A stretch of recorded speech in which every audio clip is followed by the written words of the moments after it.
Halo Sobat Kontan, kembali lagi bersama saya Aziz Husaini, reporter Kontan TV.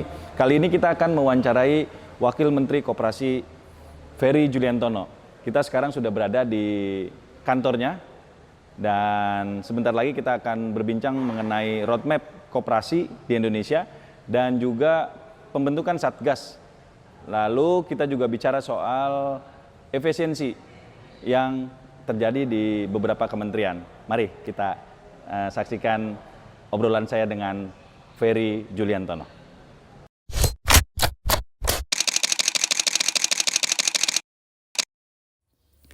Dalam 100 hari pemerintahan Prabowo Gibran, Kementerian Koperasi Kemenko telah mencapai beberapa hasil yang sangat penting. Wakil Menteri Koperasi Ferry Juliantono mengungkapkan bahwa pemerintah telah menerbitkan peraturan untuk menghapus kredit macet para petani dan nelayan. Selain itu, koperasi sesuai aturan juga sudah bisa menjadi penyalur pupuk bersubsidi. Kemudian, hal penting lainnya adalah koperasi kini bisa mengelola pertambangan dengan disahkannya revisi UU Mineral dan Batubara.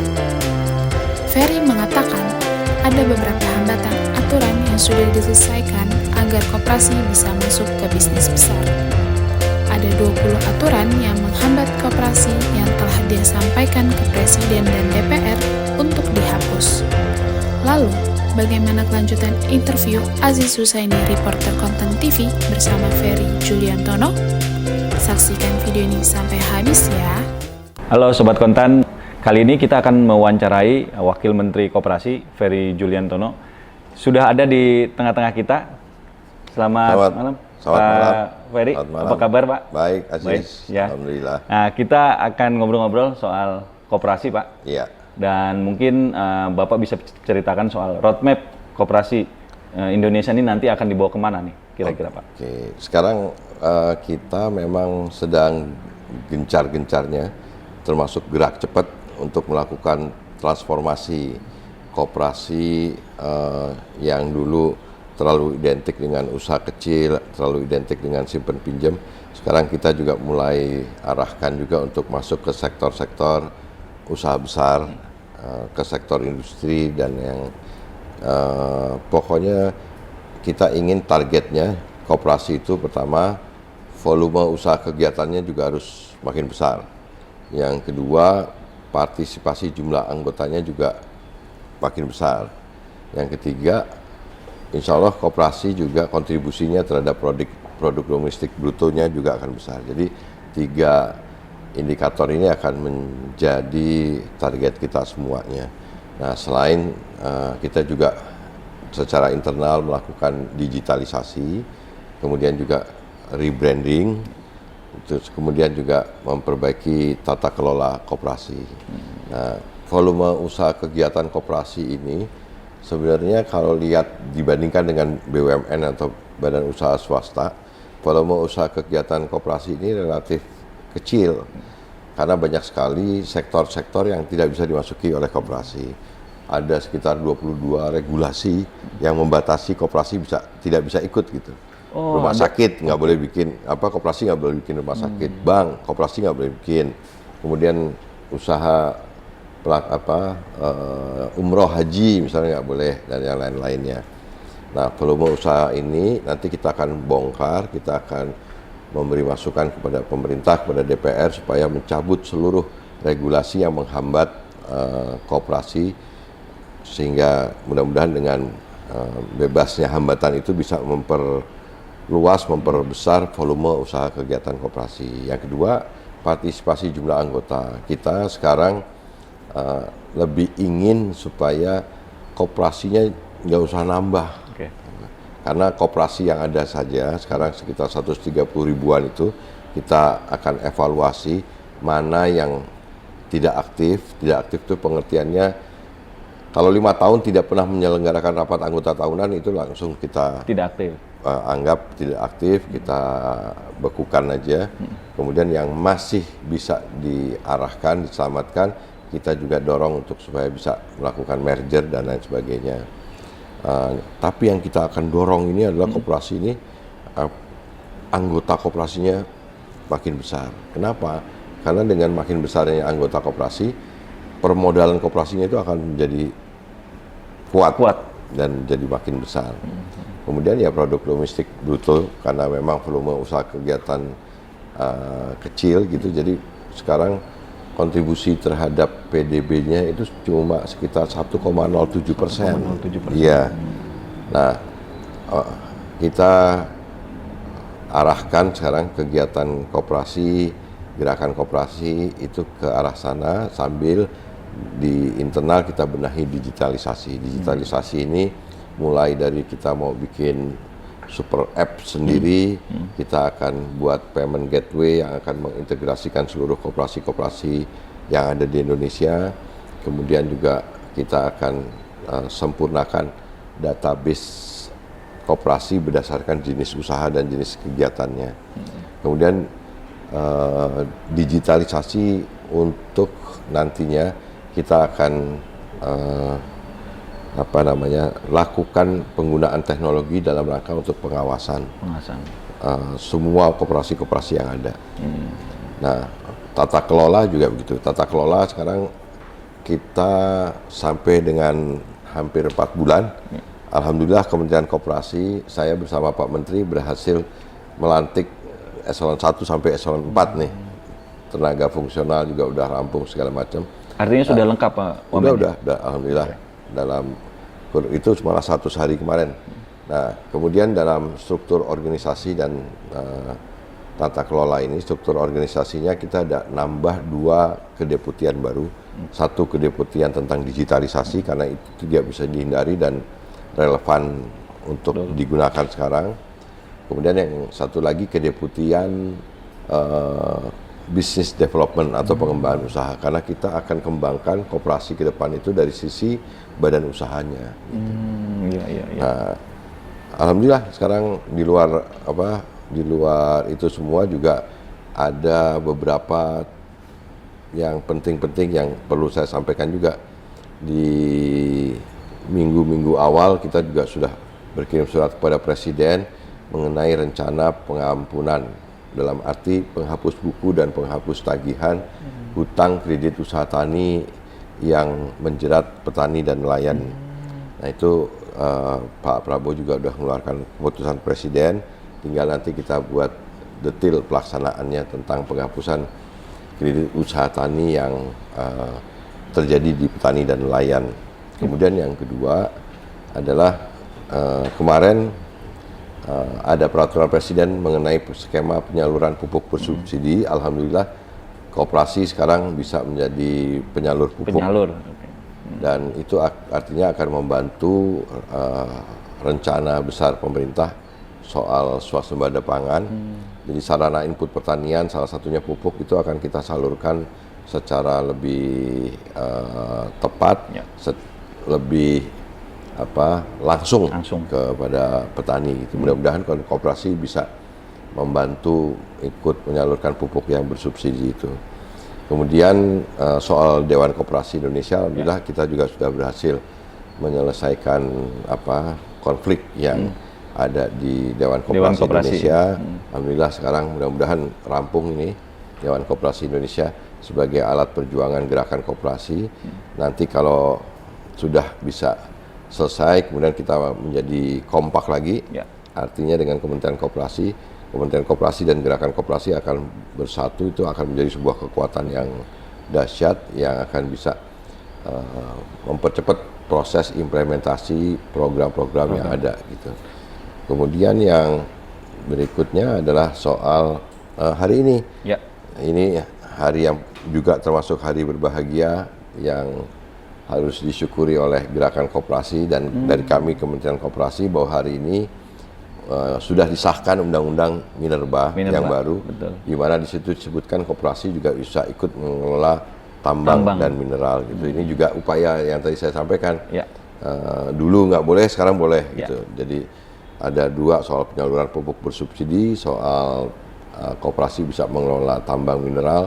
Ini mudah-mudahan bisa menjadi angin segar, peluang kesempatan bagi koperasi untuk memperluas volume usaha kegiatannya. Berarti Pak Wamen sekarang harus mempersiapkan koperasi-koperasi yang siap untuk masuk ke industri-industri besar ini ya Pak Wamen?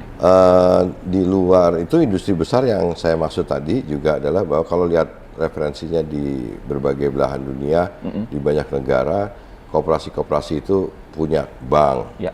punya peternakan modern, punya pabrik susu, Ya. punya pabrik macam-macam. Ya. Jadi saya harapkan di Indonesia juga seperti itu. Jadi kita sedang menyelesaikan proses kepemilikan koperasi dalam pabrik pengolahan susu. Kemudian kita juga sekarang sedang mempersiapkan koperasi bisa ikut di dalam industri peternakan sapi dan lain sebagainya. Kalau terkait sama BUMN kan punya banyak koperasi juga tuh Pak Wamen. Nah, itu gimana? Ya kalau itu sih koperasi pegawai BUMN, Ya. gitu. Koperasi pegawai BUMN banyak yang bagus-bagus juga sekarang. Koperasi Telkomsel, koperasi PLN banyak. Dan itu potensinya juga besar ya Pak Wamen. Ini ya kegiatannya besar dan itu nanti akan kita konsolidasikan juga termasuk gitu. Jadi kalau koperasi misalkan sekarang bisa ngelola tambang, bayangkan itu hampir semua masyarakat yang punya di daerahnya itu potensi mineral tambang. Nanti juga dalam waktu dekat ada upaya, saya sudah sampaikan kepada Pak Menteri ESDM, Pak Bahlil, untuk koperasi juga bisa ikut mengelola sumur-sumur minyak ex Pertamina. Oh, gitu. jadi masuk ke sana nanti ya Pak Wamen? Nanti akan masuk ke sana juga. Jadi usaha-usaha yang dulu dianggap koperasi nggak mampu, sekarang kita buktiin mampu. Dan ini adalah upaya untuk mentransformasi koperasi bisa masuk ke industri, koperasi bisa masuk ke sektor usaha besar. Dukungan pemerintah atau Kementerian Koperasi terhadap koperasi-koperasi yang akan masuk ke industri besar itu, contohnya seperti apa tuh Pak Wamen? Kebetulan kita punya lembaga pengelola dana bergulir. Ya. Jadi itu vehicle yang akan punya daya ungkit. Ya. Supaya studi-studi kelayakan yang memungkinkan koperasi ikut kira-kira istilahnya aksi korporasi, korporasi, untuk take over atau mendirikan pabrik baru atau akuisisi dan lain sebagainya, itu dimungkinkan gitu. Jadi LPDB, Lembaga Pengelola Dana Bergulir, akan kita jadikan instrumen penting, vehicle penting untuk mengungkit, membantu, mempercepat kesiapan dari koperasi untuk masuk ke sektor industri. Kalau dilihat dari sekarang kondisi jumlah koperasi, kemudian asetnya tuh bisa diceritain Pak Wamen? Kalau jumlah koperasi yang tadi saya bilang 130 ribuan lah, tapi dari 130 ribuan setelah kita evaluasi lagi itu yang RAT-nya tidak pernah diselenggarakan selama 5 tahun, itu akan kita kurangi. Nggak apa-apa kita punya koperasi yang jumlahnya lebih sedikit, tapi lebih qualified, anggotanya yang partisipasinya kita dorong, yang yang masih memungkinkan kita selamatkan, kita dorong untuk melakukan merger. Kalau asetnya total tuh kita bisa jadi angkanya kurang dari 500 triliun. 500 triliun. Kurang dari 500 triliun. Ya. Kecil itu ya? Dibandingkan dengan BUMN yang 7.000, bahkan beberapa orang bilang di atas 10.000. Ya. Jauh dibandingkan dengan perusahaan atau korporasi yang asetnya itu kalau di total bisa lebih dari belasan ribu triliun gitu. Dalam 5 tahun Pak Wamen bisa meningkat? Kalau sekiranya koperasi bisa meningkatkan volume usaha kegiatannya, kemudian bisa masuk ke sektor usaha besar dan industri, rasanya percepatan untuk penambahan aset koperasinya pun juga akan lebih cepat.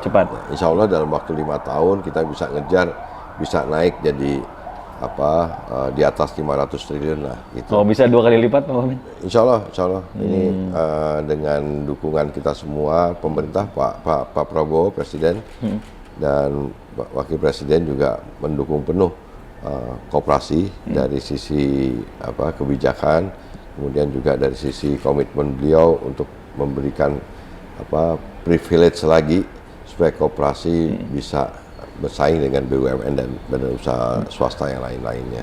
Oke.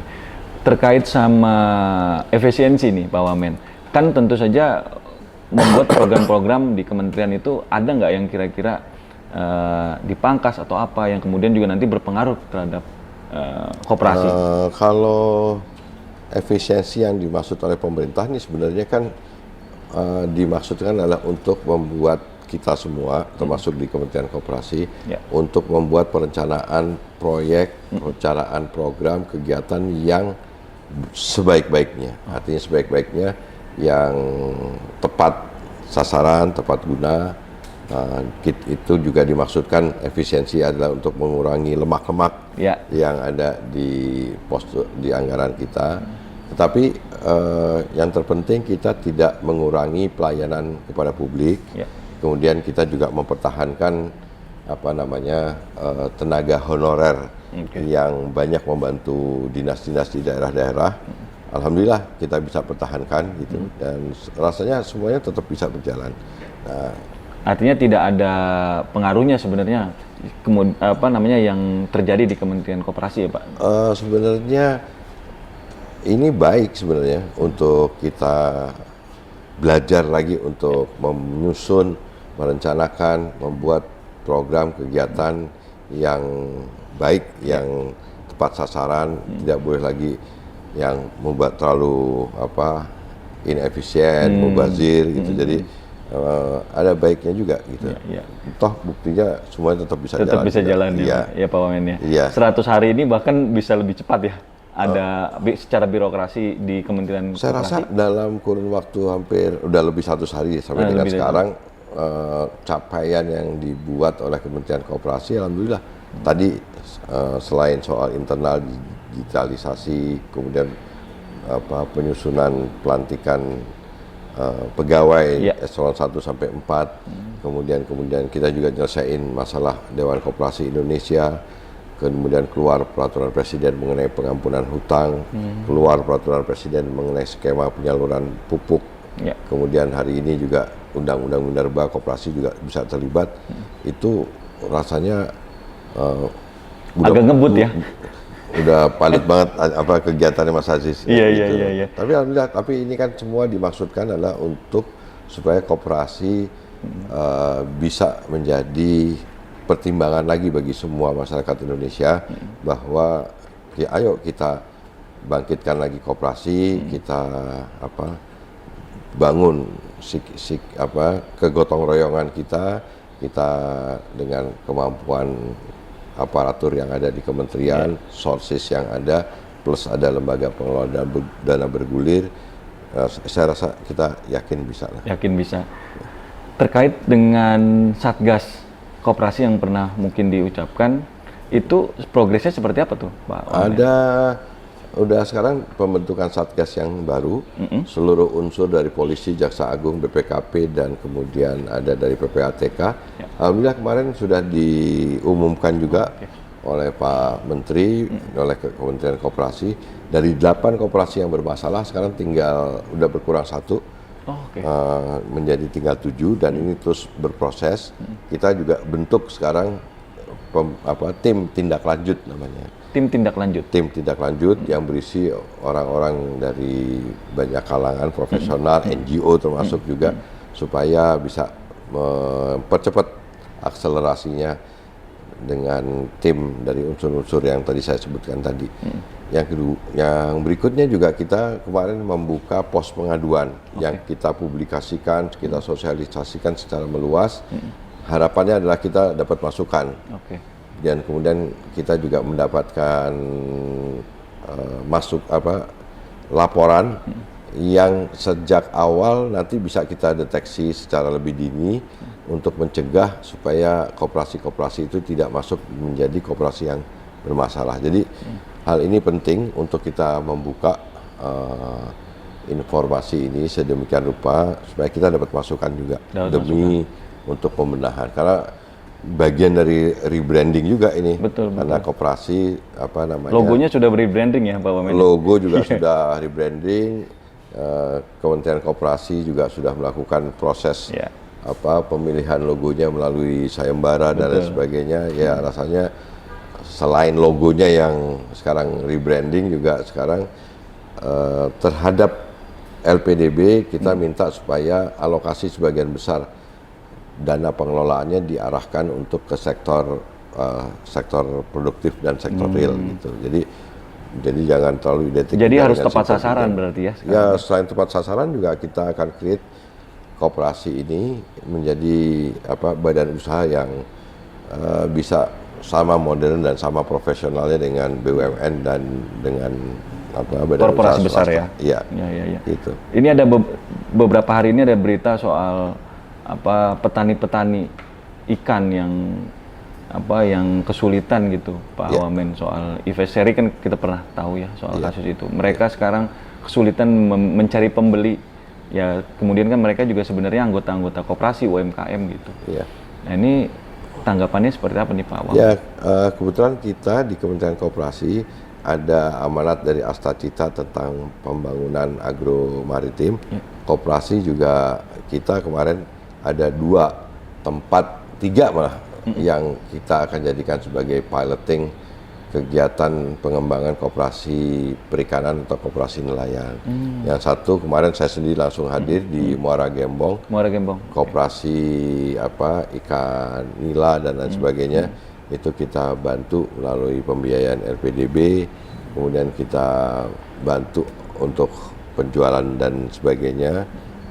Kemudian yang kedua itu kemarin ada kerjasama dari Vietnam yang kami pertemukan, kita fasilitasi pertemuannya di kantor Kementerian Koperasi ini untuk penanaman tambak ikan tambak ikan yang itu kegunaannya tujuannya adalah untuk ekspor ke Vietnam. Yang ketiga, kami kemarin mengirim tim ke Lampung itu ke petani tambak di Dipasena yang dulu pernah bekerja sama Pola Inti Plasma dengan PT Dipasena gitu, yang sekarang peternak petani tambaknya itu kita bantu. Kemarin tim sudah balik ke Jakarta, sekarang sedang menyusun laporannya. Jadi dalam konteks yang tadi disampaikan Mas Aziz, kami sudah punya referensi bagaimana mengelola koperasi nelayan atau koperasi perikanan, dan untuk menanggapi dan merespon korban petambak ikan lele, ada nila, ada udang. Itu kita akan senang sekali kalau kita bisa dipertemukan untuk mendiskusikan bagaimana mencari solusi dan jalan keluar bagi teman-teman nelayan anggota koperasi yang menjadi korban. Jadi artinya memang sebenarnya Kementerian Koperasi itu sudah punya pilot project ya untuk membiayai pembiayaan, kemudian mencari pembeli dan seperti itu ya Pak Wamen. Memang bahkan sekarang kita juga sudah menjajaki kerjasama dengan Patra Niaga untuk mengadakan stasiun pengisian bahan bakar solar kepada nelayan. Kemudian kita akan bantu mungkin es batu dan lain sebagainya, karena kan yang sangat diperlukan bagi nelayan untuk mereka mencari ikan itu yang pertama solar dan es batu. Yang kedua tentu ya kita akan membantu pembiayaan mereka supaya mereka tidak jual ke tengkulak dan lain sebagainya gitu. Jadi skema-skemanya sudah kita buat piloting dan modeling gitu, sehingga nanti kita bisa masuk dan membantu mereka ya Pak Wamen ya. Ya. Baik, terima kasih Pak Wamen sudah berbincang dengan Kontan TV. Mudah-mudahan kita bisa tahu bagaimana roadmap dari koperasi di Indonesia 5 tahun ke depan. Siap. Dan asetnya pun mudah-mudahan akan bertambah dari sekarang kurang dari 500 triliun menjadi 2 kali lipat. Insya Allah. Begitu. Doain Mas Aziz. Dan sekian dari saya, Aziz Husaini, reporter Kontan TV. Terima kasih Pak Wamen. Sama-sama. Terima kasih Mas Aziz. Bersama Koperasi Presiden Prabowo. Koperasi bangkit. Ayo berkoperasi. Ayo berkoperasi. Oke.